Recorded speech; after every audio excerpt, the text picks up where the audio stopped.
This is the Can Crushers Wrestling Podcast. The following contest is scheduled for one fall. Let's go nuts! It's Jimmy Nuts! Right out of the door! With your hosts, Mark Martinez. Because I'm the Mark, and I'm awesome! The Guru. Today I'm going to break it down for all you simpleton sweat hogs listening out there in Can Crusher Nation. I don't mean to come out here week after week and toot my own horn, but toot. And the English Professor. It is I, the English Professor from the County of Kings, speaking the English of the Queen. Hey, this is former WWE superstar Duke, the Dumpster Drosy, and you are listening to the Can Crushers Podcast. Welcome back to another Can Crushers Spotlight. My name is Mark Martinez. Some people around here call me The Mark. Yep, my mom named me correctly. I'm a mark for wrestling, and I love sitting down and talking to professional wrestlers. Guys, I hope you had a wonderful Christmas. And this next spotlight has been in the hopper for a little bit, but we wanted to do it as a year end. 2020 has been a big pile of shit. But let me tell you, how can I say it? The passion, the push, the drive, the perseverance that our guest today has to battle her demons and everything is a great year to end 2020. A great way to end the year 2020. Let me stumble upon that.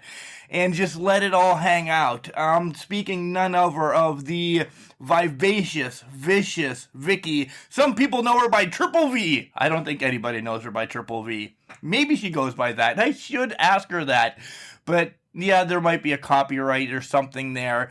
But guys, to hear this story about Vicki and how she's battled from, let's just put it out there, her deathbed and her addictions and everything is a great way to end 2020 and bounce into 2021 fresh, humble, happy, and taking every day as it comes. Man, this is going to be great. I can't wait to get into the story, and we'll touch on it on the other side once we're done with the interview. Holy moly. But we have to do one thing first. We got to take care of our homeboy, Al Snow, in Collar and Elbow. Guys, you know it. You've been listening to, 2 years now. Hats, hoodies, tees. You know, you heard the English Professor. He got some new merch. My new merch came. I am so excited for everything Collar and Elbow is doing. And I didn't get my pair of sweatpants, so I have to kind of throw my wife under the bus for that one. But I'm going to order a pair right now after this interview. Guys, use our promo code Can Crushers. All one word, capital C in Can, capital C in Crushers, and you'll save yourself 10% off your entire order. After we hear Al, we'll be back with Vicki to hear her redemption story. Man, it's like I'm drinking already. Wrestling. A love and a passion we all share.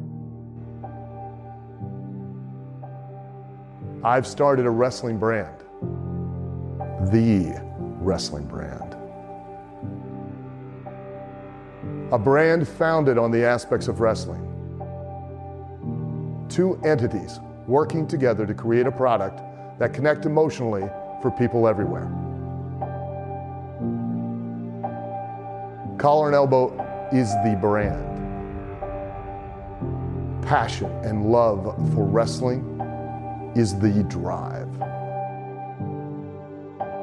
I am Al Snow, and this is Collar and Elbow, the wrestling brand.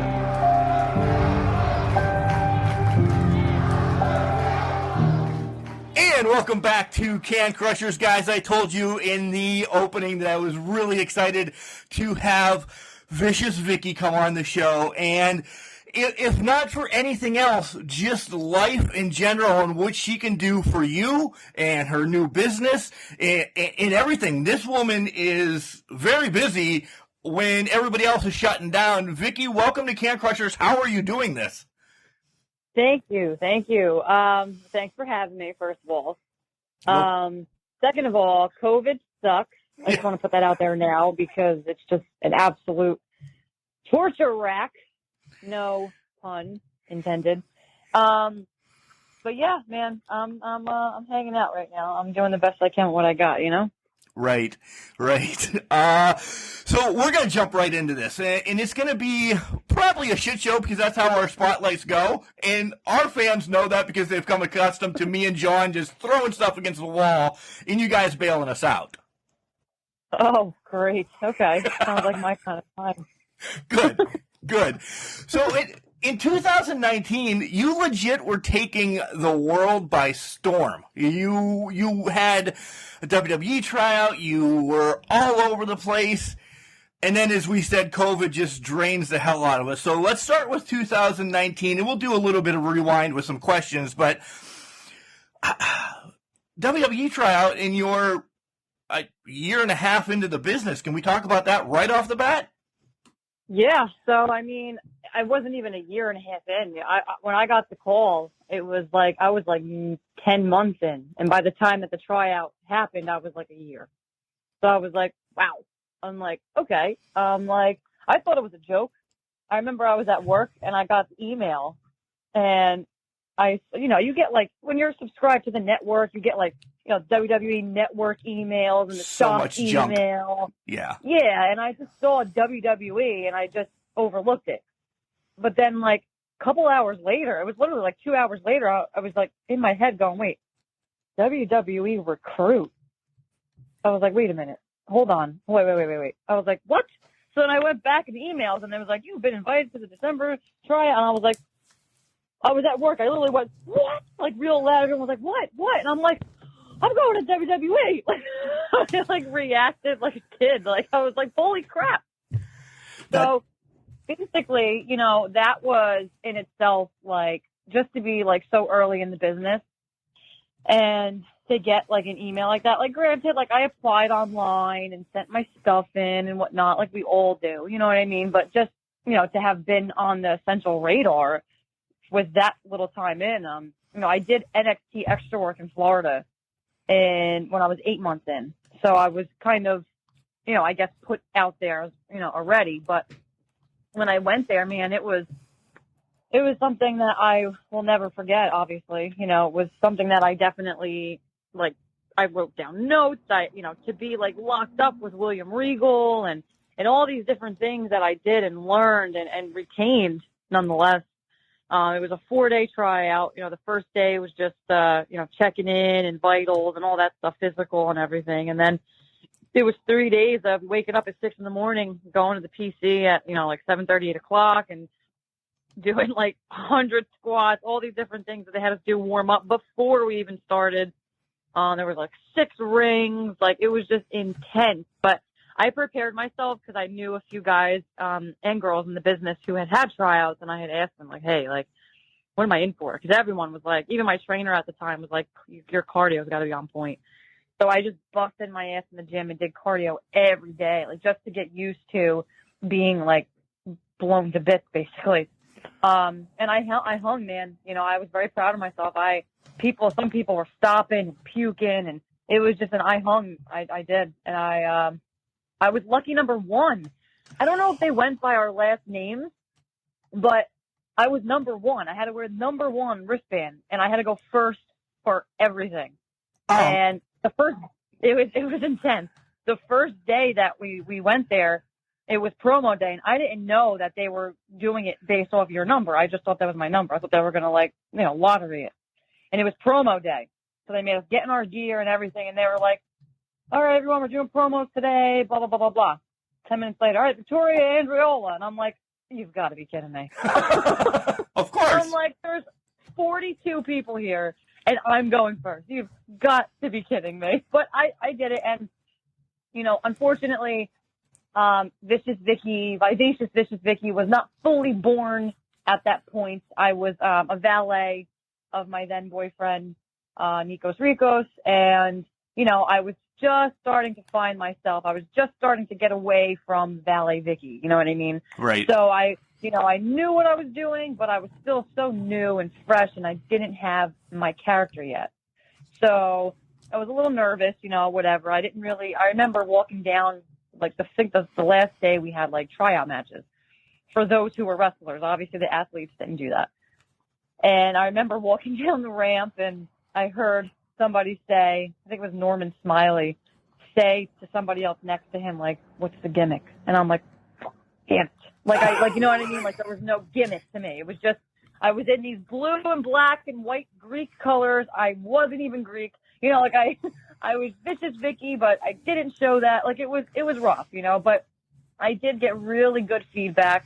Obviously I didn't get the call, but, I did get really good feedback from the likes of, like, William Regal and Matt Bloom, and Robbie Brookside was amazing. So, I mean, I had all these people really, telling me that, like, listen, like, you got it. You just got to get more experience and whatnot. Like, it wasn't bad. So, I left with my head held high, knowing that I wasn't going to get the call, but I left with my head held high thinking, you know what, I'll get him next time, and William Regal even said that to me. He said, once you find your gimmick, once you find who this Vicious Vicki is, you'll know. And I did. Shortly after that, I started evolving. So definitely one for the books, man. And I can't wait till things are normal and I can possibly get another chance again. So. But like you said, you left your head held high, and that doesn't mean that once everything starts back up, because even WWE has taken a tanking, and I'm not speaking ill of this, of COVID. Next week, everything opens back up. You're in their hopper because you said you did some stuff with NXT and everything. They could call you and say, all right, you're not going to be Vicious Vicki. You're going to be Torrible Terry or, whatever. Yeah. You have to change your name. So you're on their radar at least. Oh, yeah. And when we left the last day, one of the guys there even said to us, he was like, listen, he goes, you guys are, if you're in this system now, you're on our radar. He said, don't be discouraged if you don't get a call. And that's when, like, Damian Priest, will you stop? My dog's like a psychopath. She's biting me. Good, because I just got a 10-week-old dog right now, and he's running around the house like he just discovered our house is a circle, so he's having track practice tonight. So I'm sorry about that. Yeah, if you hear it. Mine's having chewing practice. She's acting like a psychopath because I'm not paying attention to her. Good. Yeah, so anyway, even Damian Priest was there at my tryout, and he was like, he's like, I can't tell you how many tryouts that I've had, and Johnny Gargano, like, all these guys have had so many tryouts before they finally got the call, and they're, like, amazing talent. Right. So the guy let us know, like, listen, like, you are on our radar. Now that you've had a tryout, you are on our radar. Doesn't matter if you feel discouraged that you don't get a call right away, you're in our system, you're on the radar. So that's why I try to post.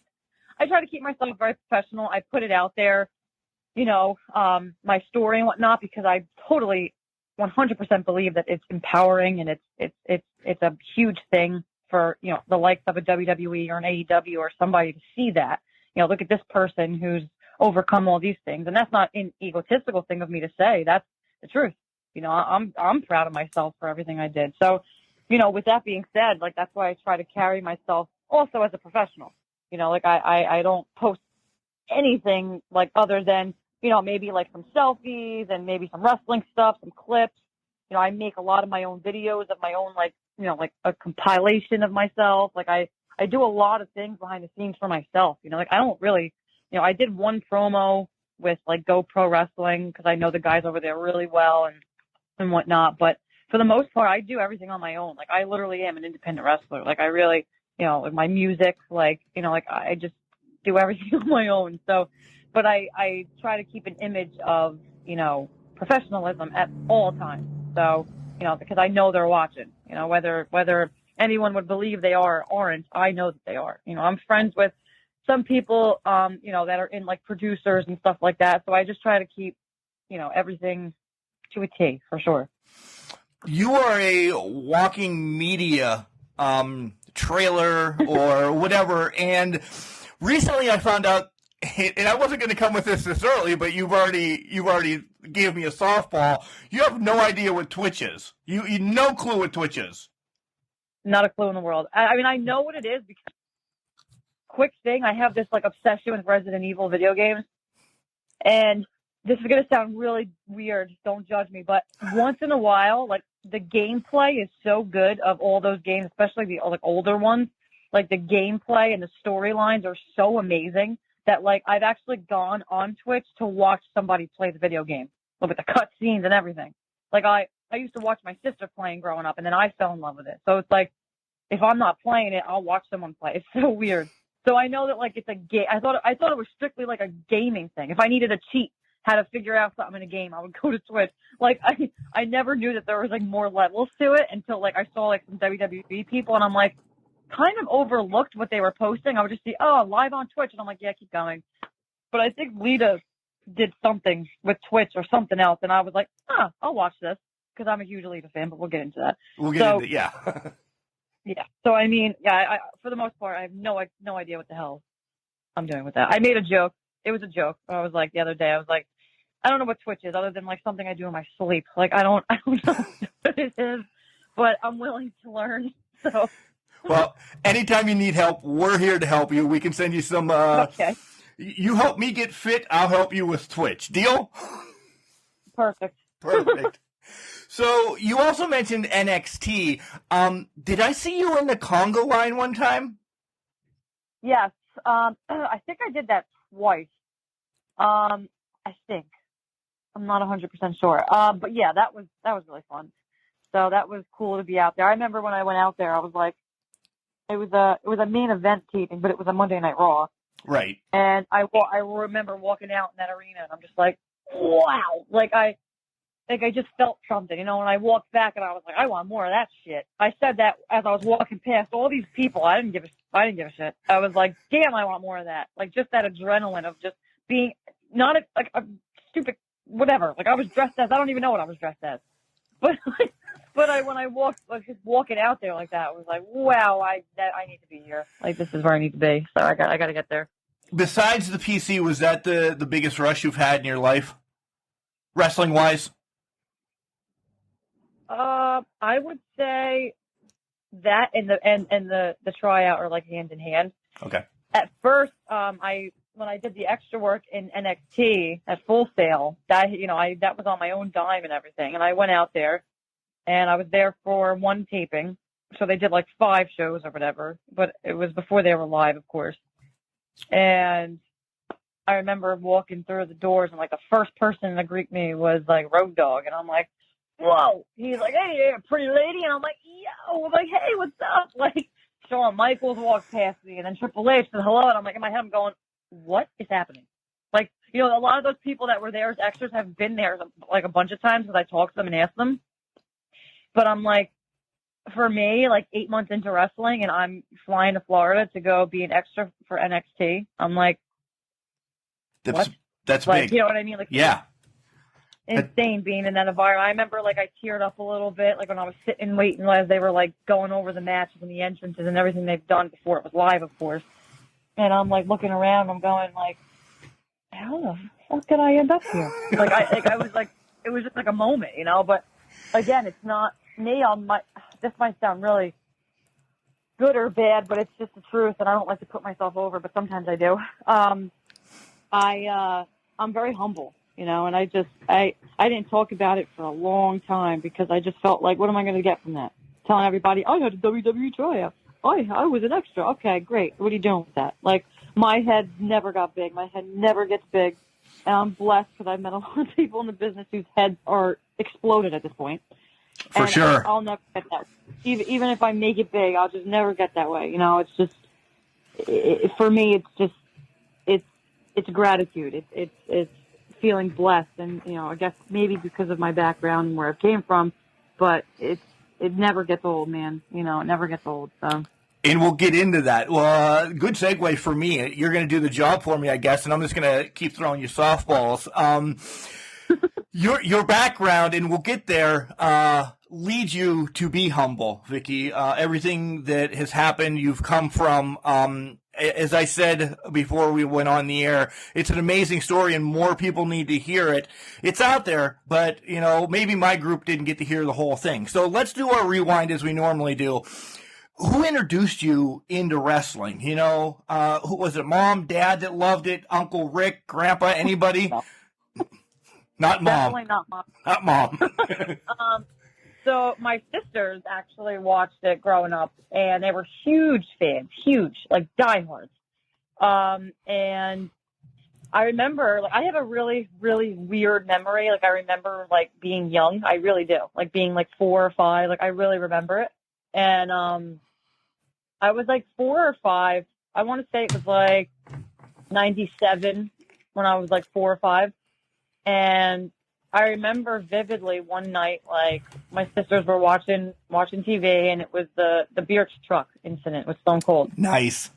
And I remember being glued to the TV. Like, my sisters had it on in our basement at the time. We had a basement that we used to hang out in, and I remember I was, like, sitting in front of the TV, like, what is this? Like, I couldn't. I remember saying, like, who's that? Like, what's that? Like, it was just enticing as a kid, And shortly after that, it was just, my sisters watched it weekly, and I made sure I was sitting right next to them watching it, and it was just, it was incredible. I went to preschool one year with a Stone Cold shirt on underneath my dress, and I got in trouble because it was, like, offensive. And, I didn't get in trouble, but, they called my mom. Obviously, they knew my mom didn't put that on me. So, it was, but my parents never, they were never like, you can't watch this crap. Like, they let us do it and watch it and whatever. But then I would say a year into watching wrestling, I was like 5 or 6, maybe. I want to say 6, probably 5 or 6. And I remember me and my sister were, like, wrestling around on our bed, and there was, like, a hook that came out of the windowsill, I guess to hang clothes. I'm not sure what it was there for. And I went to give her an elbow drop, and the hook went right in my armpit. I still have it, like, scar from this day. I had to go to the hospital. Oh, my God. Ridiculous. And my mom's like, oh, no, it's just wrestling shit. Like, then it became a problem. But they still never took it away because they knew that we loved it so much and whatever. But yeah, I was definitely introduced by my sisters. I've shared, me and my sister Christina went to go see the Hardys when I was 7 in 2001 at a Compact Disc World in New Jersey. They don't even have that anymore because who uses compact discs? Right. So I went to see them, and I met very, very few wrestlers. Just financial reasons, of course. You can't always get it paid for. It was very expensive. Yeah. But yeah. So I mean, definitely my sisters for sure. So you brought up the Hardys. I'm one to always play the game. Let me see who Vicki is as a wrestler. And you're a fool, not you, if you don't know that you take a little bit from the Hardys, you take a little bit from, I say, Eddie Guerrero, and then you take a lot from Lita. Because are those your faves of all time? So I do love Eddie. Wasn't my favorite of all time, but I really, really try to study him a lot as a heel because he's just amazing. And the Hardys and Lita forever, man. I have Lita's name tattooed on my neck. Like I'm definitely an obsessed, crazed fan. If anybody knew me growing up, which a few people in the indies do, I've been following the likes of like a Sean Donovan, a Justin Carino, a Falaba. 2 of the refs that are in WWE now, Danilo and Bennett. Like, there's a lot of guys that are out there that I've known since I was a kid watching indies, and I've always been obsessed with Lita, like, always. So for me, I try to incorporate my own thing, but I try, I'll do Matt Hardy side effect, or, I originally was doing the inverted DDT as opposed to Lita's inverted twist of fate. The way that I kind of carry myself and do the hair flip is very heel Lita. I can't be babyface Lita because I can't go backwards yet. Someday. But someday. Okay. Yeah, but other than that, the red hair, the tattoos, I try to, take from her because she's my idol. I love her to death, and I think she's literally one of the best. Her and Trish are the best to ever do it. And yeah, so I mean, and then Eddie Guerrero with the frog splash that I'm, still, I don't know about a 5-star, maybe a 3. 3.5. So I mean, it's definitely my inspirations. I have a whole collection on my wall. I'm looking at them right now. I have one little shelf with Lita and Trish from the Evolution and their little DVD, Lita's book, Lita's little hand things. the Hardys when they were Brood. I have those figures. I have Team Extreme. Then on another shelf, I have all Jeff and Matt Hardy. And then on another shelf, I have all Lita. So safe to say that I'm a Team Extreme mark for sure. Aren't we all marks, though? Aren't we all? 100%. Yep. So you have a great story about your first event sitting up in a nosebleed. I want you to tell that. And then when you actually got to meet Lita for the first time, I'm making you tell the Lita story just so I could rip on you a little bit, because I know a little bit about you, and I want to say something nicely, but just to get some more out of you. So give us those stories real quick about your first event and what you did at this first event. Okay, so yeah, it was a Raw, I believe, and this was like 2003 or maybe 4. I'm not sure. Maybe like 2003. I think it was when she just came back from her neck injury. It was shortly after that. And I was sitting, like, I'm not joking. Like, there was like 4 seats behind me, and that was it. Like, that was the end of it. And I remember she was a tag match, probably with Trish. I'm not sure when they were doing their thing. But I remember she was on the apron, and I was real quiet for a minute. Like, it was like, like you go to a live show, like it gets quiet for a little bit. Not long, but it's like quiet. So I looked at my sister and I went, screw it. I went, I love you, Lita. And she turned around and did the thing, did the guns. And I'm like, oh my God. Like, I was like, I'm up here. I was like, holy crap. And in my head, it could have been like someone in the front row could have said something, but she didn't look in the front. She like knew it came from us, and she like did the thing. And I was like, I'm done. That's it. So my life is over. Yeah, I was like, well, that was great. I went home. I slept real good that night. It was amazing. Yeah, and then I met her. It took years to meet her. I met her for the first time at a PWS, which used to be WrestlePro, in 2013. And a couple of the guys, like I said, that I've known for most of my life, they were like, Vicki, Lita's going to be here. You might want to come. And I'm like, you bet your bottom dollar I'll be there. So, yeah, I met her, and it was awkward. My cousin was with me, and he was like, show her the tattoo. And I'm like, no, she's going to think I'm crazy. But, she was really super sweet and nice, and I got my picture with her. The pictures came out awful because my cousin cannot take a proper picture. But it's a memory. I have the little, 8x10 on my wall looking at me right now with another one from 2001. Psycho fan, but you know what? It is what it is. So. And how did you shake her hand is what I'm getting to. 2 hands. The old school Italian off the boat 2-handed shake. I'm Italian as well, so I know that from my grandmother. I literally went up to her, and I was like, I took one hand, and I had a picture of it. I cupped her hand with both my hands, and I said, you are an amazing person. You are inspiration to me. I love you. I said, and thank you so much for everything you've done, because you inspired me to chase my dream. And she was like, oh, honey, that's so nice. Of course. I'm like, oh, my God. Little did she know, it still took me years to get in the ring after that, but yeah. So. And again, perfect segue. First, what was the real deciding factor? Yes, as a little 6th grader, you knew you were going to do this, and some things hit. But before we get to the big story, what finally pushed you to say, damn it, I'm going? Well, I mean, it was, like I said, literally my entire life, it was a dream. No questions asked. I always share this because it's so funny, and I just love saying it. Literally from preschool to high school. What do you want to be when you grow up? What is your dream job? What do you want as a career? Pro wrestler, pro wrestler, pro wrestler, pro wrestler, pro wrestler, every single year. And as I got older in high school, people were laughing at me, and I had attitude on me then, but I'm like, what are you laughing at? I'm like, what? I can't be a wrestler? I was like, look at all the there's hot women who are in the WWE. You're going to tell me I can't do it?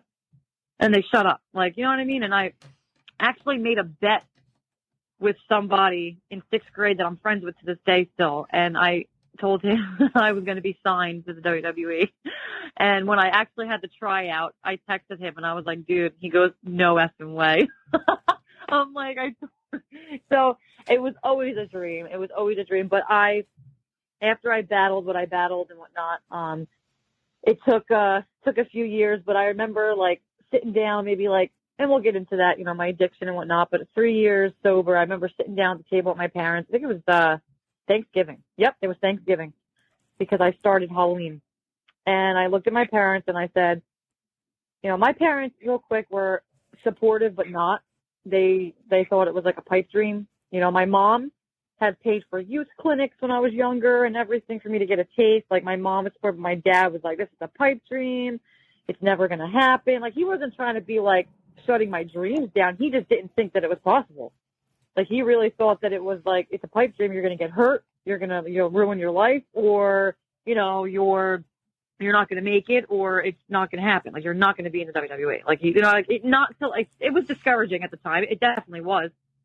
But as I got older, I realized he wasn't trying to discourage me. He just was trying to look out for me, But I took it as, for years, I took that as, I'm never going to do this. And it led to a lot of destruction in my life. But anyway, that's actually where we're going. Before the destruction, do you think Dad wanted you to have something in the hopper? Because, come on, let's face it, Edge made a remarkable comeback. Daniel Bryan made a remarkable comeback. There's people that haven't from one quick move. Did he wanted you to have, be a pharmacist or an RN or, whatever, work at Walmart. He wanted you to have something in the hopper in case that happened, right? Yeah, my dad's very realistic. You got to have a job. You got to have a job. You got to have a career. And it's like, it's really annoying. It's not like, that's Dad's. Like, if I leave a job, because I'm a job hopper, because it's not what I want to do. Right. So, like, I can't hold down a job because I'm just not happy at it. So that's why I'm trying to do something that I will enjoy, because I hate 9 to 5. I hate being a slave to the system. I want to do what I want to fucking do. And I'm getting hopped up about it because I hate society. And I hate the fact that I have to go work a 9 to 5 that I hate and want to rip my hair out of my head every day, when I could be doing something that I love, which is why I'm trying to really put all my effort into it.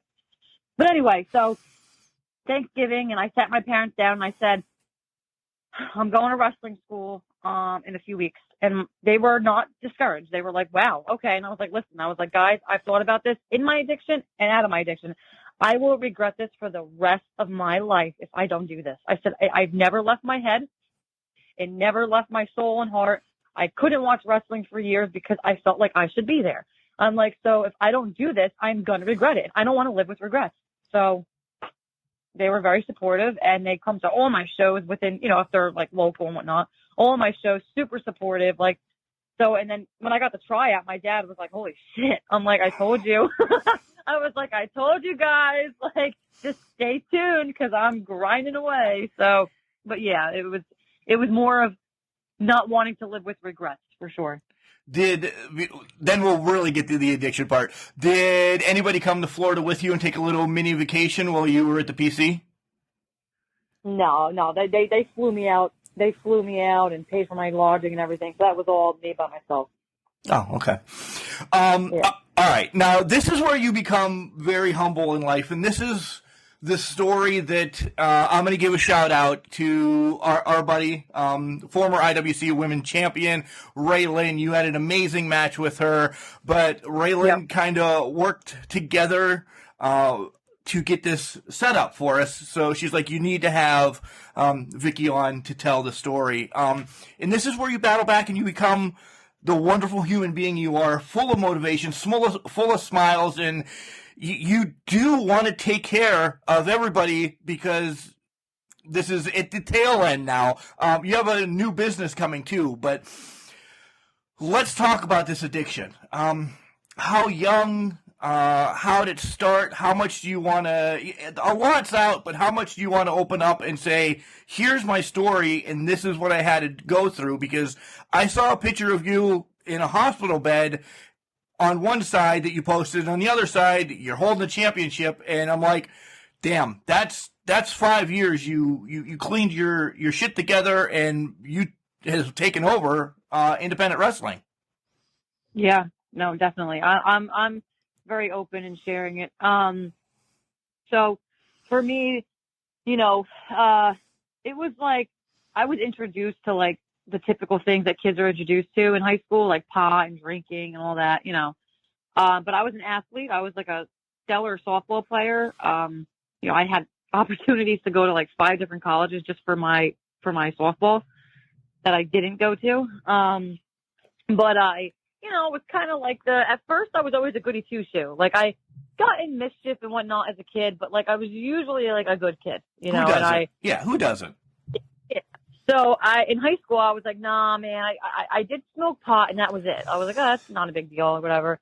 But then I started drinking. I'm like, oh, that's not a big deal either. Everyone's doing it. And then like people were doing pills and ecstasy and all these things. And I said no for like 2 years in high school. I was like, no, man. I was like, I'm not doing that shit. Like, no. I was like, you're lucky I'm drinking. Like, I was like, no, I got a game tomorrow. Or no, I'm not, you know what I mean? It was always an excuse. I wasn't the best student. I actually just looked at my transcript the other day because I had to send it to somebody. And I'm like, wow, I was a terrible student.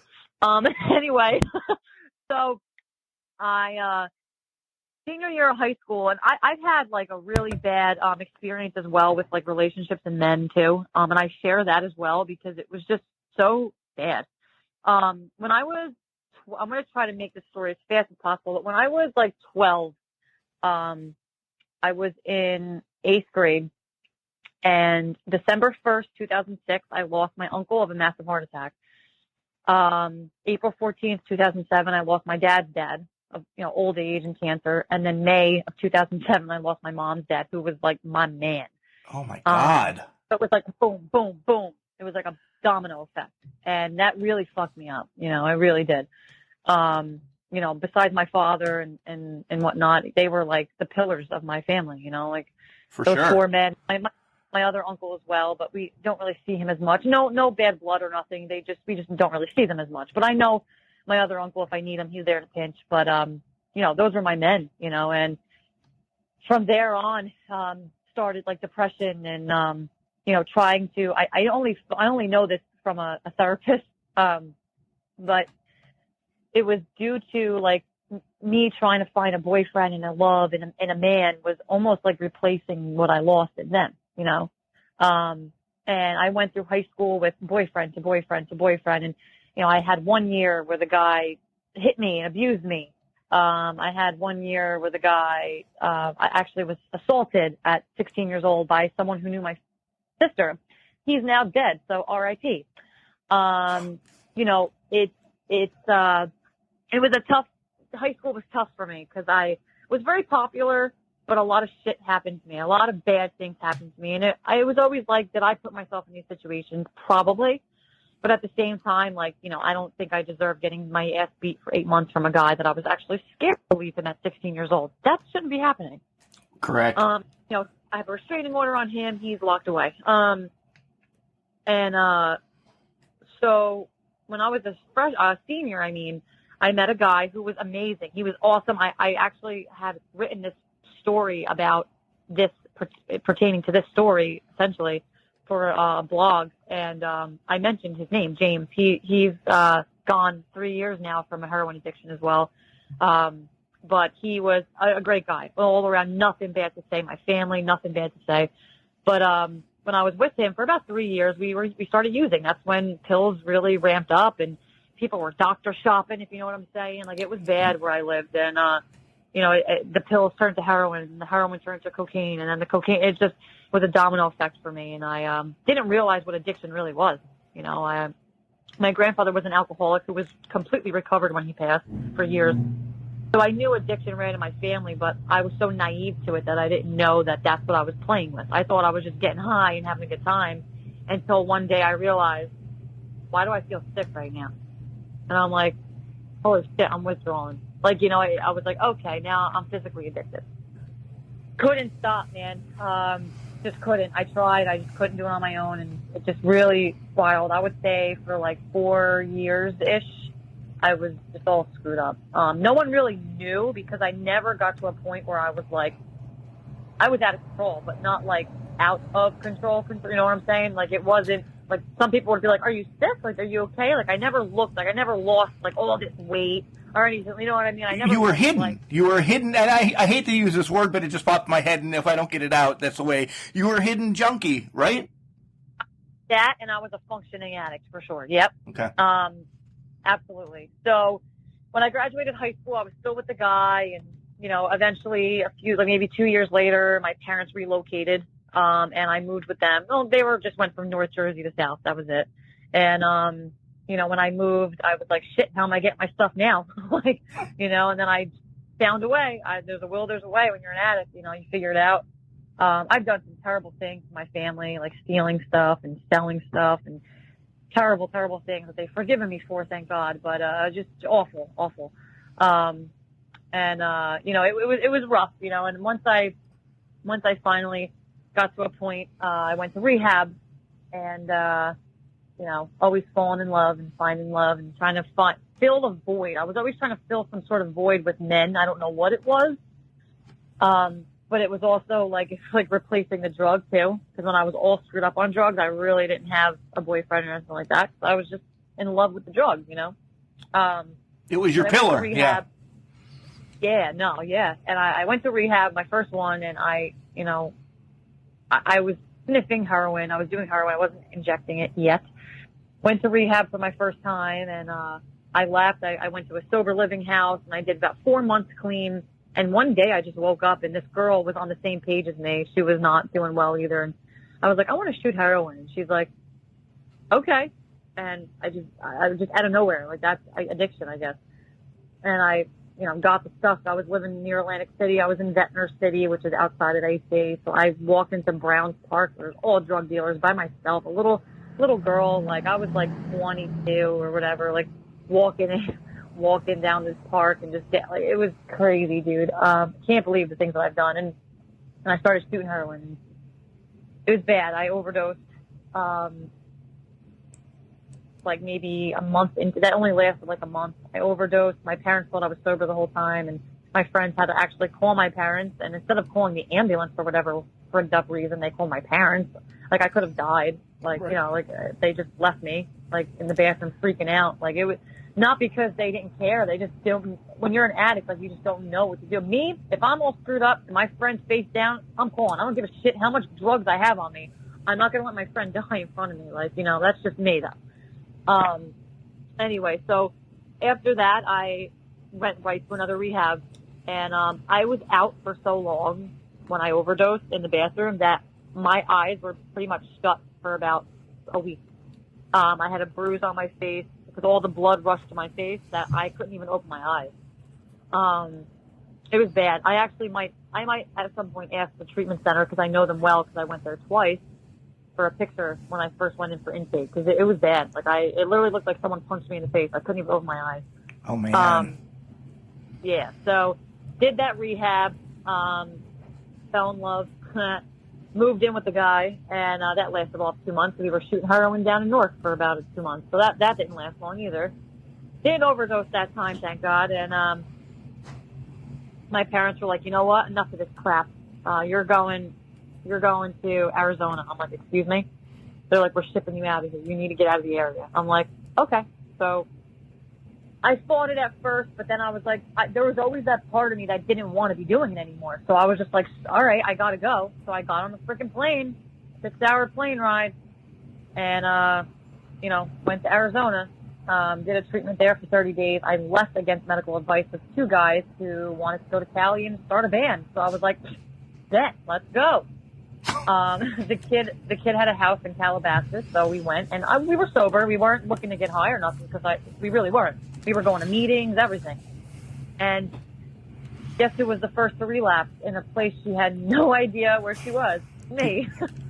Pat on the back. I was staying in his sister's room, and I was looking for like a shirt to wear, because it was like chilly in Cali that night, and I went in the pocket, and there was a Batman bag full of cocaine, and I'm like, damn it. Like, I literally was like, I looked at it, and I'm like, you've got to be kidding me. And I didn't touch it at first. I was like, nope, don't do it. What do you think I did 10 minutes later? Right up the nose. Like, it's like crazy. And then I called my dad and my mom. I was like, listen, can I please go back to the name of the treatment center was Ambrosia. It's not named that anymore, but I was there before this one in Arizona, and I said, can I please go back to the one in Ambrosia, please? Because it was close to my parents' house. They could come visit me. It was Christmas time was coming. Like, I was in rehab for Thanksgiving, for Christmas, for my birthday. Like, I was in rehab an awful lot. 4 times to be exact. And my dad was, like, done with me. He was done. And he did buy me a ticket to go to the rehab. So I went from LAX to Philly, and they picked me up. I did 60 days. When I hit 30, I looked at my counselor and I said, I need an extension, please. I was terrified to leave. I was terrified. So I did 2 months in rehab. And that was it.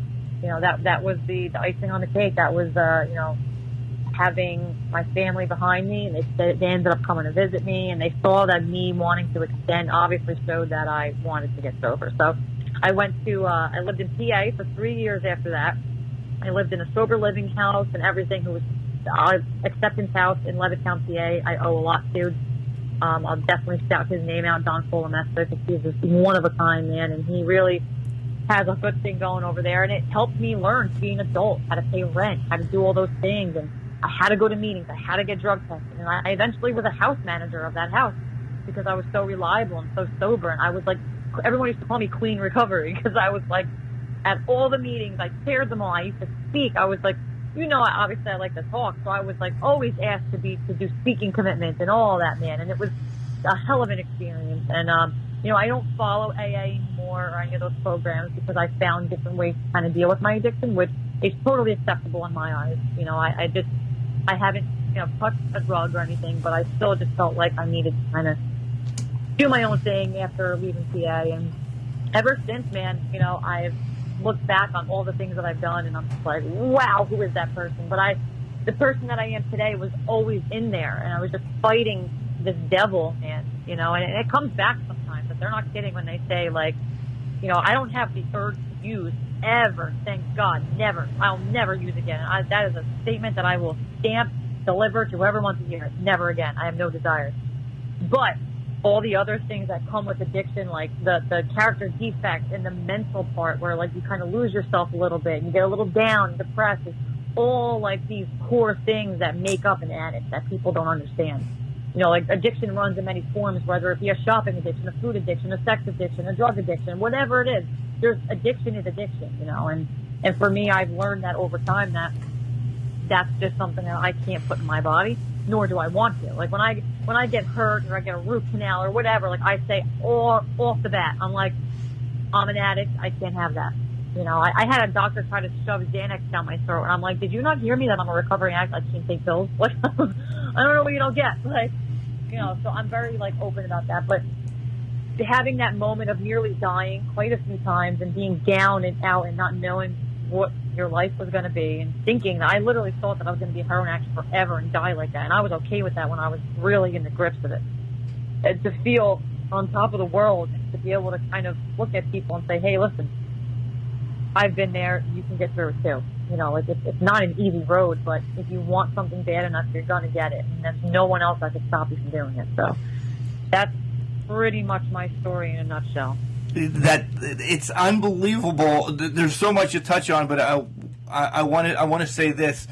You mentioned that you had friends that have passed away. You Quite a few, should have or could have or however you want to say it. And I know, you're reading stuff now. Do you think the man upstairs says, this is not your goal? This is not your goal. You have it be wrestling or whatever later on in life, that you need to tell your story to tell people what to do. I mean, I've never really talked to many people on drugs that open up as much as you just did here on Can Crushers. That if you save one person now, that's huge for you, isn't it? Absolutely, and it's something that I've always done. Like, once in a while, I'll post, like, a video about it, mental health, because I've been, like, suicidal before. Like, I've literally been through so much in a short amount of time that it's like, it's almost unbelievable, like, even, near death experiences and losing family members, and Christmas time is always tough for me because, I think of my grandfathers and my uncle and whatever. And, like, it's always, like, a tough time. And, I always, like, look back on everything and I'm just like, wow, I'm only 27 and I've been through the life of, like, a 6-year-old, and I've been through things that, like, no one should go through. You know, like, it's not even like, and that's why I've always said, like, I got to do something with this. I'm not going to let this ruin me. I'm not going to let this, like, hold me back. And I've had, you know, one of my not my most recent ex, my most recent ex-boyfriend, Nikos Ricos, we're very good friends still and everything. So, but my ex before him, I was engaged to, and he, you know, I'm sure he'll never see this. And if he does, then he's breaking the law because there's a restraining order. But, he's really, man, like, I've been bullied and stuff in high school, like, you know, called a slut and all those cliche things you call somebody, like, for no reason. You know, but I was also popular as well. So it was like weird. It was very contradicting, in high school. It was very, very traumatizing for a 15, 16, 17-year-old. And I literally, like, he went so far to, like, bash me and try to ruin my wrestling career, not that long ago. And, it was really traumatizing time. You know, it got really messy and dirty, and I had to, like, literally file a restraining order and try to take him to court, but because it was such a misdemeanor kind of thing, they kind of threw it out. But, you know, just being harassed. I was harassed as a kid, harassed in my older years, you know, like, all these different things, like, I've just been through. I'm like, when is it going to give, you know? And that's where I try to just, like, bite the bullet and remember everything that I've been through, and that I'm still here, still kicking. And, like, if someone hears what I've been through, they're like, oh, wow. Not to ever take away from anyone else's life and what they're going through, but someone could hear my story and be like, oh, shit, I don't really have it that bad. Or they could be like, shit, I relate to that. I can do it too. Like, there's, and I had so many fans and people. I can't talk to everybody, of course, but I've had so many people reach out to me, like, you know, asking for advice, whether it be addiction, mental health. And those people I definitely try to get back to, because it's, you know, they might be scared to open up. I actually had a guy comment on my photo that I put up for my 5-year anniversary, and he said something very negative that I was like, wow. He was like, yeah, it's all bullshit. You're just a girl who's trying to gloat or something. And I'm like, look at this guy. And you know how I took that? I messaged him back and I said, listen, man, it's not BS. You know, you can do it too. And I really hope that you know, because he said he's been sober for 2 years and nobody cares. And I said, I care. And I responded really, like, politely, and he didn't even respond to that. It's like, how are you going to get, because I know as an addict, someone who struggles, he's just mad because he feels like maybe he didn't amount to what he wants to in life. Yeah, he's sober, but these people need to realize, whether it's a sobriety thing or a mental health thing that you're, you know, you have at bay, be proud of that, because you don't know, like, first of all, life is too short in general. And that's why I'm really trying to nail everything that I want in life, whether it be, you know, a long-term commitment with somebody, whether it be wrestling being my life, whether it be having my dog or my family being safe and sound, you know, launching a business for personal training, whatever it is that I'm doing. Like, I just feel like life is so short, you know, and, like, why waste time? You know, if you love, if you trust, if you believe in everything that you're doing in life, like, you're going to make the most of it. And that's the kind of person I've been since I was a kid.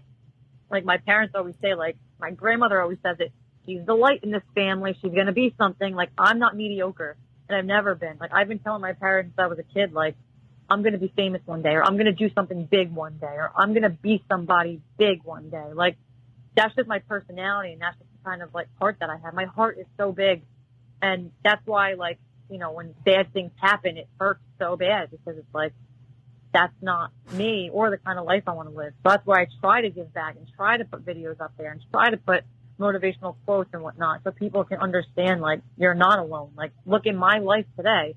My life today is the way that it is because I took a chance on myself to get better and actually trusted in other people to help me get there. That's the whole thing with this, is there's someone else that I saw that I was like, I want what they have. Followed their lead. And now here I am waiting for people to take my hand. So, yeah, I know I talk a lot, but it's very powerful stuff, man. It's very powerful. It's very, very much so, isn't it? It essentially, you leaned on somebody to give you help, so you want to be that next pillar. We've used pillar a lot, and that's what I feel that you are in the wrestling world and in life as general.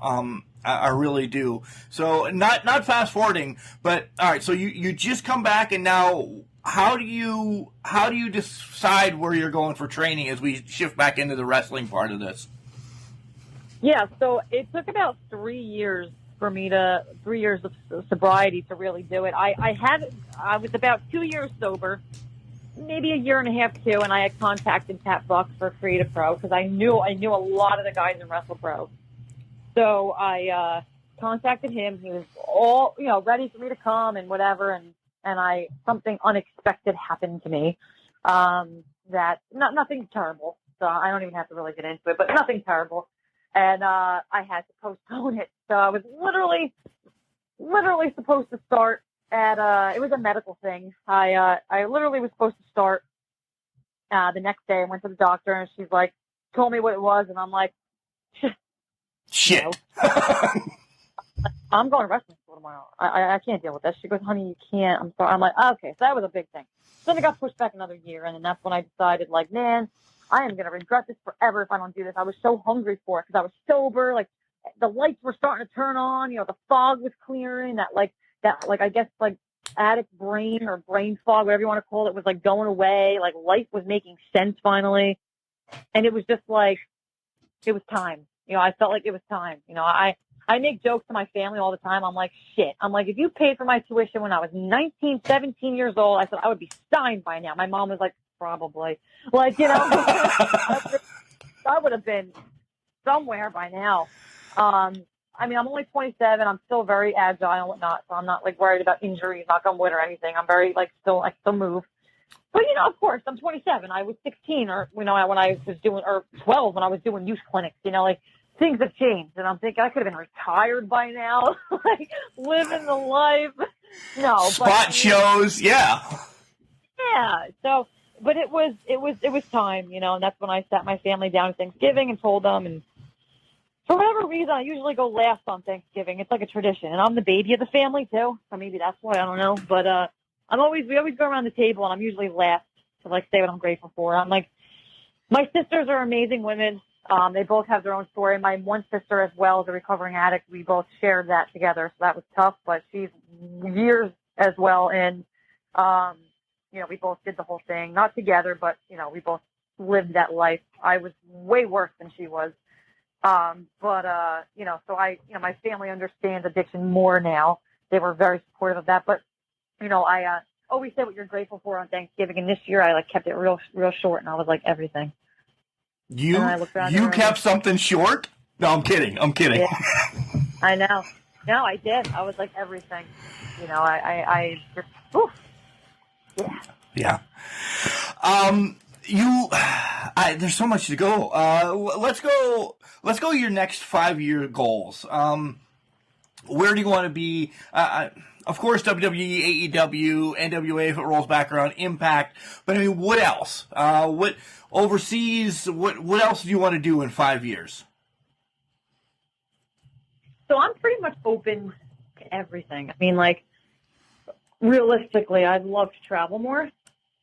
2021 is going to be huge for me. I have a few things that I'm not going to disclose yet, but nothing, no major companies, but some pretty cool things going on for me in 2021, January, February to come.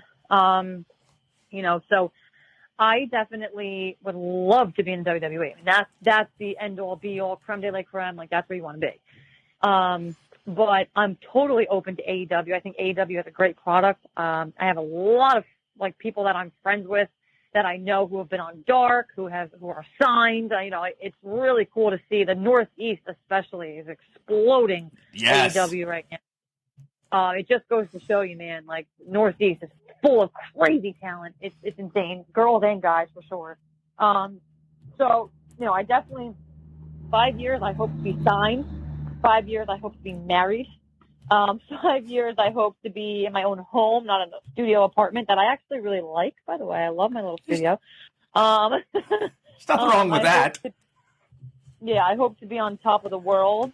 Like, literally, like, I just really want to be able, in 5 years from now, I want to be able to be like, I did everything that I wanted to do, but keep going.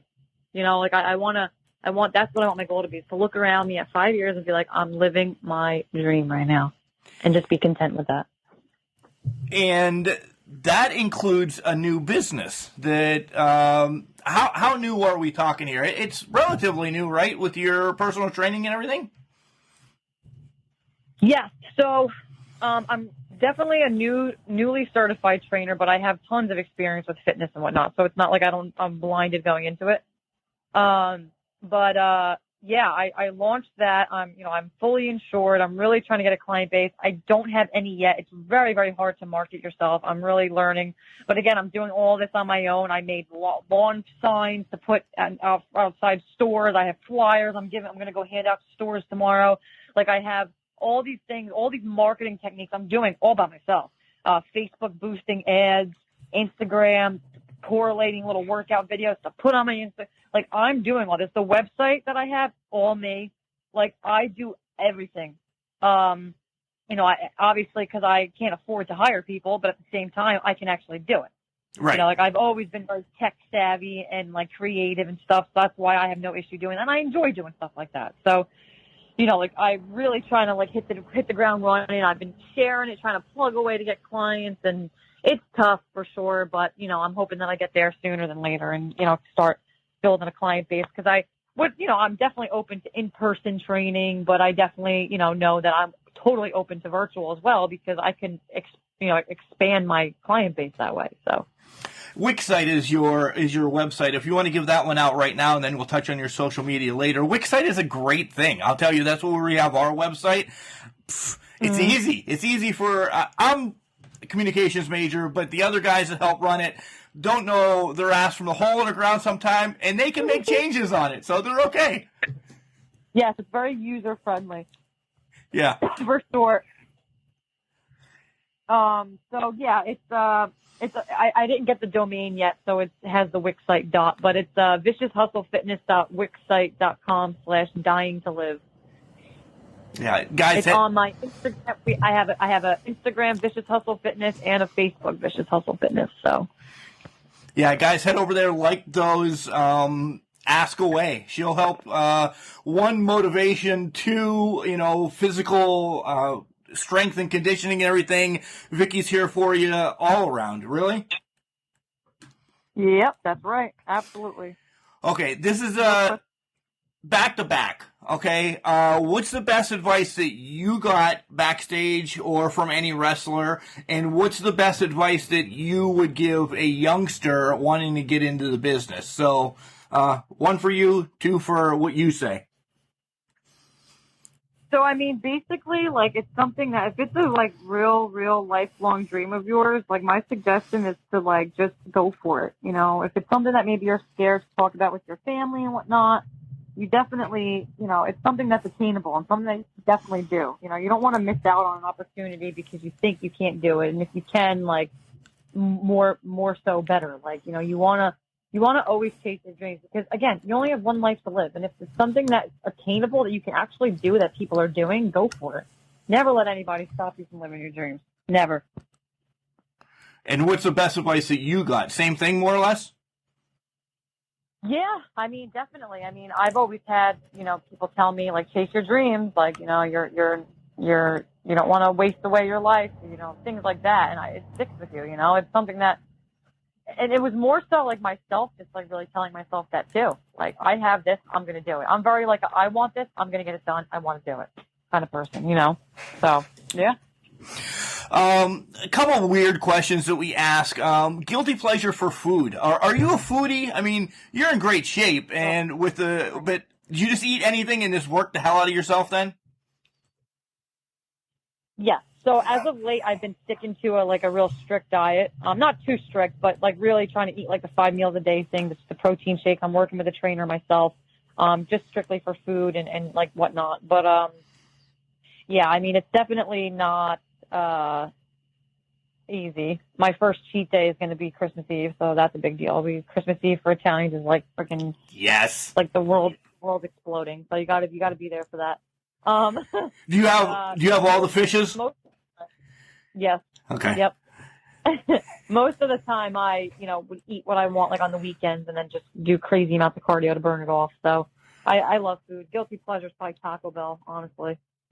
Wow, you were as my wife is looking at me. You are my gal. You got the Italian fish, and then you have Martinez. You have the Mexican horrible Taco Bell. Why Taco Bell? There is so many other better places, but Taco Bell, cheap and easy. I love tacos, so I just love Taco Bell. I love everything about it. All right. I literally love Taco Bell so much. I do too. Trust me. They want to go to McDonald's or something when it's my day to cook, and I'm like, well, it looks like we're going to two fast food places because I'm getting 6-7 layer burritos and going to town on those. I'm such a fat guy. I'm such a fat guy. How much wrestling do you get to watch right now? Have it be, again, WWE, AEW, and are you still marking out for things like, let me just say this one, Sting recently returned. Were you going crazy? Yeah, that was awesome. To really go on it though, like I'm a highlight person, so at least nowadays I can't sit through the whole thing. Many people can't. Many people can't anymore. Yeah. It's not, in 3 hours, it's for like, a Raw or whatever. Like, that's ridiculous. Like, I don't know. I don't sit through it. I watch clips, highlights, so I know what's going on. I just can't. AEW, I can. NXT, I really, really like NXT. And I really do like AEW, but like the Monday Night Raw, and the SmackDowns, I don't know. It's just, I don't know what's going on over there, but it's, the talent's insane. It's not like the talent's not good, you know what I'm saying? It's just, I don't know if it's just hard with COVID too, like it makes things weird, like, I don't know, it's just, it's like, and I know that the story writing too is just, oh God, like some of the lines that they say, I'm like, that was so corny, like, it's just not organic. Like I kind of, that's why I like AEW, because it's just like, you could tell that they're just doing it. Like there's no script, there's no like, it's all them, and I love that. So it's tough. It's tough to sit through products these days, for sure. It is. DVR is amazing, so you lose about an hour worth of commercials, and then if it's something that you're invested in, you watch that 20 minutes or so. Otherwise, it's so easy to zip a match, and I'm a huge Sasha and Bailey fan. I love them, but even them sometimes I'm like, oh yeah, by the way, how is your dog doing? Sorry, that's something I should, She's great. Thank God she's fully recovered, and she seems to be doing everything normal now. So everything was a success. Thank God. Is she still mad at you chewing away on stuff? No, she's chewing on herself now. She's in her bed looking at me like, what the hell are you doing, man? This is ridiculous. Yeah, why are you on the phone this long with this weirdo? Thank God she can't hear me. Nerdy stuff. You brought up video games that you used to watch on Twitch and stuff. Are you still a big video game fan? Oh, huge. What are you playing right now? God, I'm dragging this out of you. Come on, you should be geeking out. Resident Evil 3 came out in April, and funny story about that, I couldn't get it because of COVID, so they had like no like I would go to GameStop, and I'm like, dude, like I'm locked down, I want to play my freaking game. Nikos actually got that for me. He pre-ordered it last Christmas for April, so I was like all stoked about this freaking game. I'm like, dude, this game's coming. I didn't get the game until like a month ago. Holy so shit! I was playing I was playing like the free trials and everything. I'm like, this isn't content, but I'm a huge Resident Evil buff. I go back in time too. Like I'll play like the old school games and everything. Yeah, I like Gears of War a lot as well. I've been following that since it came out. I do play the wrestling games. I mainly use it to make my gear, to send my gear guy. That's really the reason why I use it, so I can create a superstar and I make my gear on the video game. That's easy. That's awesome. That's a great idea. Yeah, I've been doing that since I started. I was like, how am I going to create? I can't draw. I'm like, well, that's Vicky. Doesn't want to pay for shit, so I figure it out myself. Hey, it works. So, yeah. And they have a lot of cool graphics on it. But some of the gameplay recently has been horrid, so we won't touch on all of that. Sticking with wrestling a little bit, old school? Do you go back and watch some stuff? Because recently we've talked to some wrestlers that they won't watch anything from the 80s. Will you go back that far and watch maybe Flair or, and no disrespect, women's wrestling in the 80s was more of a sideshow with Moolah and May and Wendy and all those guys, but do you take anything from like Flair and Dusty, Hogan, Piper, anything? Yeah, so I mean, I didn't, like, back in the day, like, I never went back in time because I really had no way to, until the network was, like, released. But once the network came out, it was always suggested to me to kind of, like, tape study back, like, matches back then, like the Steamboat versus Flair one, and, like, in May of '89. Like, that one was always like, oh, you gotta watch that match. Or Savage versus Steamboat, WrestleMania 3. Like, there's a lot of, like, matches that I did go back and watch and whatnot. I am, I can't sit here and say I know the entire history because I don't. And I mean, like, in chronological order of what happened when happened where. Like, I just know who people are and the things that they've done, things like that, of course. Certain matches I've watched, and I am, get to meet these 80s stars, once or twice a month. I'm like the pre-show host of the 80s Wrestling Con virtual signing. So I got to meet some pretty cool people these last 2 months. So. Again, you're reading my notes. That's why I went with the 80s thing, because I wanted you to talk about that a little more. Do you have the rundown of what's going on with that? Because that's pretty cool. I saw that you have IRS coming up, Valentine and Beefcake you talked to recently. Who else is coming? Yeah, so next month is going to be Coco Beware, which should be interesting. So we really, really, like, Tommy Fierro, the guy who owns the Wrestling Con, he's been promoting shows for so many freaking years. He's really, really a great guy. And he brought me in, maybe I want to say it was October, maybe. The first one I did was with Slaughter. And that was awesome. That was really cool to be a part of that. And just in general, like he was also like, he sees something in me, this guy, Tommy, and he's a really good friend of mine now. And he kind of was like, like, I could see you doing this. Like, why don't we do it? Have you on the pre-show? Like, I really think that you'd be good for this and whatnot. So I'm like stuck with him now. And, it's been pretty cool to kind of do that. I was Slaughter I had first, then we had Demolition. Demolition was amazing. They really are awesome. I have to say, like, so far they take the cake. We had the Dream Team, last week. They were amazing.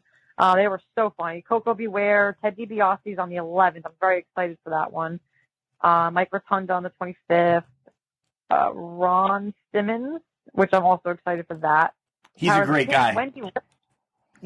Wendy Richter would be really cool because she's, a woman in wrestling. So that'd be super cool to be able to sit down with her, and Bob Orton. That's pretty much all we have for March right now. I think we might have some ECW guys coming in. I'm not 100%. But yeah, so that's pretty much the lineup coming up soon. That's awesome. Quick story. I actually drove Coco Beware from a airport to our little venue that we had here in 1997. We had a teacher pass away in Ridgeway, so we did a benefit show of wrestling. You have these idiots. There's other ways to do benefit shows, but wrestling can come to town. We're going to have that. So we bring this wrestling event in. Most of the guys drove. Coco was the only one. He's like, I'm going to fly to someplace, DuBois, Pennsylvania, and then I need somebody to pick me up. Excuse me.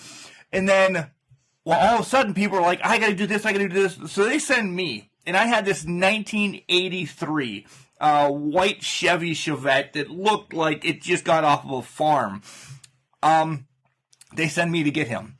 I roll up to the airport, and Coco's like, you're seriously picking me up? I'm like, dude, your promoter is busy with other people trying to get them in, this, that. I said, I was the only ride. I said, I'm one of the stagehands or whatever, I said, that's going to be there to help you and everything. So we bring him back to my best friend's, John, the co-host, pizzeria where his mom and dad are. Again, Italian, don't speak a lick of English. They fall in love with Coco Beware. That it sometimes, and I don't mean this, doesn't speak a lick of English either. So you have, this right off the boat Italian and Coco Beware that's, Southern, just running around with words that you don't know. and they hit it off. They were the best friends. After the event, he came back to the pizzeria and hung out for like an hour or so with us, just chilling. He's a great guy. The moral of the story is he's a great guy, and you will have a blast with him.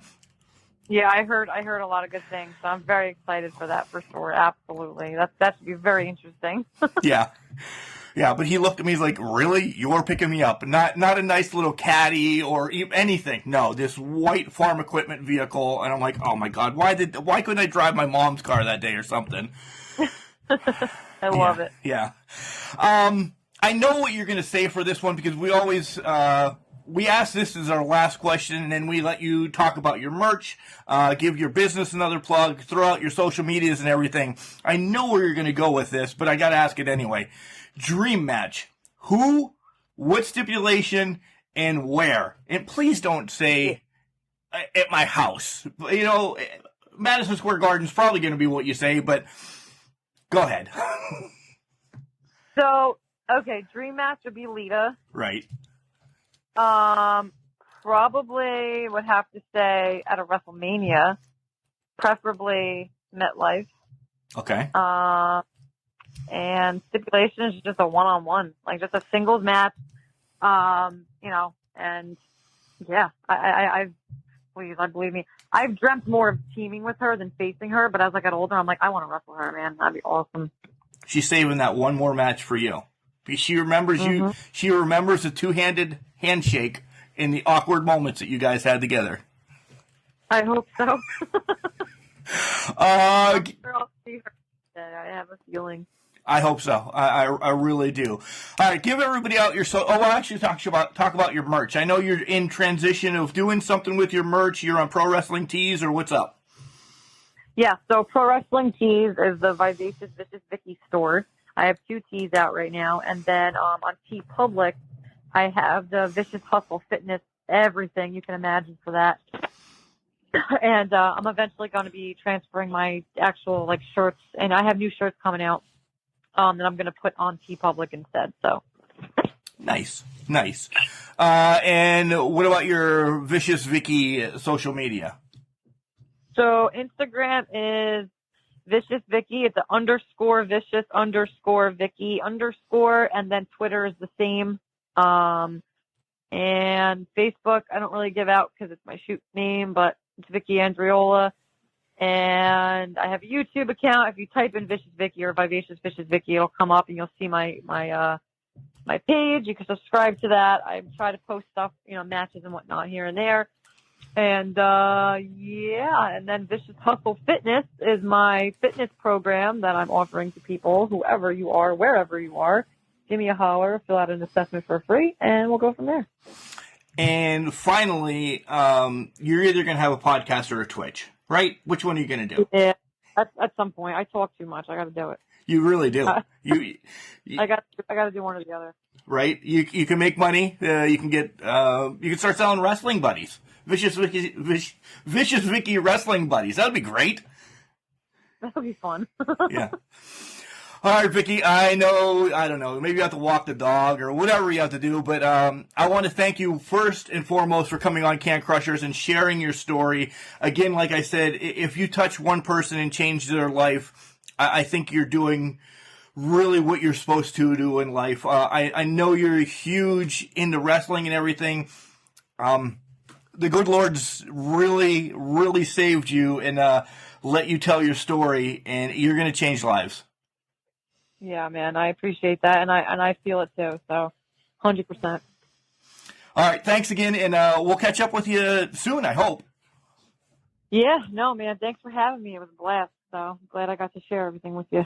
Absolutely amazing. There's no yelling on the back half of this one because what she has done is absolutely amazing, and she's very humble. And I want to thank her for coming on Can Crushers to tell her story to those that did not know this. It's unbelievable the amount of pressure and everything that she's been through to bounce back. And, you know, she broke. We were talking prior to the show, and she's like, I'm going to try to be nice, and then she F-bombed, and she did that. Yes, thank you. I love that, Vicki. I love that, it got real, and you told us your story, and it's unbelievable. But guys, how about her new business as well? Go over, like, subscribe, join, even if it's just send her a message saying, holy shit, you just changed my life, because Vicki's somebody I want to stay in contact for as long as I possibly can. Throughout my life, and where I'm going with this, just everything that she's done. She subconsciously, I have this in my head that she's going to be a life coach for me as well. You guys know what has gone through in my life recently over the last year and a half and everything. I think that she's somebody I can reach out to and say, hey, Vicki, I'm having a bad day. Can we just chat a little bit about nothing, about everything? And I think she's going to be a friend in the business. I really do. That she's going to go places. Two, that I think that I could just reach out and Vicki's going to be, all right, Mark, calm down. Let's work through this. Let's work through that, because she's that kind of person. She really is. Guys, buy some merch from her. If you're into, not that I am, because I'm a fat 43-year-old drinking bald man. If you're into the workouts and everything like that, check out all her stuff. Blow her up. Blow up Vicki, and let's take care of somebody that essentially really wants to take care of the world, and that's unbelievable. So again, I thank you, Vicki, for coming on Can Crushers and spreading your words, spreading your story, and helping out everybody that you can. Guys, you know where to hit us up at. We're at CanCrusher69 on Twitter, Facebook, and Instagram. Send us some messages at CanCrusher69@gmail.com. Yeah, man, this was a huge one. This really was, and it's the perfect one to get me back on my feet to bounce into 2021 with a new look on life, a new job, a new this, a new that. It meant a lot to have Vicki come on the show and chat. So, guys, I hope you had a wonderful Christmas. New Year's is right around the corner. Don't drink and drive. Be safe. Do all the right things out there. It's not like you're going out anyway. Goddamn COVID. Guys, just remember, just because you're trash today doesn't mean you can't do great things. It's called a garbage can, not a garbage cannot.